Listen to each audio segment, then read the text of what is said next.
some of the basics of Stoic philosophy, which have been applied in the Super Bowl, which have been applied in training of all different types, have been applied by prisoners of war, POWs, in wartime, like Stockdale, for instance, James Stockdale, are, I would say, a few things. Number one, it trains you, much like the Serenity Prayer in a way, but it's more systematic, to focus on differentiating between the things that you can control and things you cannot control, and really only focusing your energy on the former. So, for instance, if you watch your friends spinning out of control on social media, freaking out about politics, and all they do is bitch and whine and whinge about politics, well, if we sat down and thought about it, the vast majority of those people are not going to be in a position, nor are they going to take steps to change any of that reality.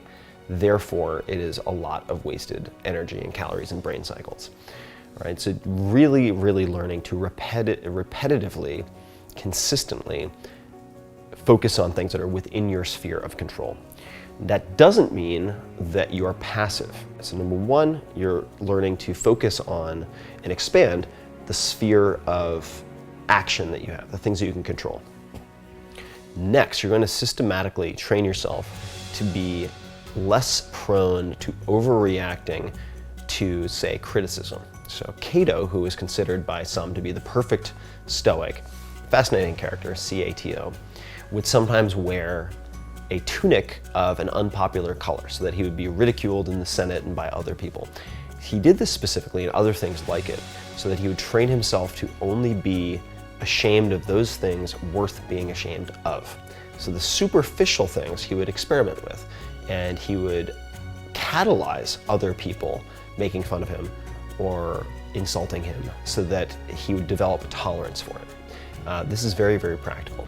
And the next piece, which is, in effect, practicing poverty in the worst case scenarios so that they hold less power over you. And Seneca, in letter 13 of his letters to Lucilius, the moral letters to Lucilius, which was, I believe, on festivals and fasting, talks about setting aside a certain number of days, and I'm paraphrasing here, but a certain number of days during which you will eat the cheapest of fare, wear the coarsest of dress, etc., asking yourself all the while, is this the condition that I so feared?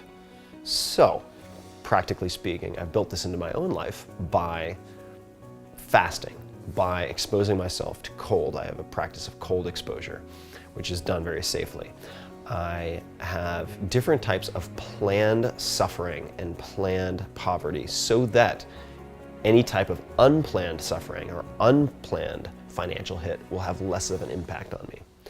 And this applies in many different fields. This is, I suppose, a compatible ethos with the more you sweat in peacetime, the less you bleed in wartime. All right.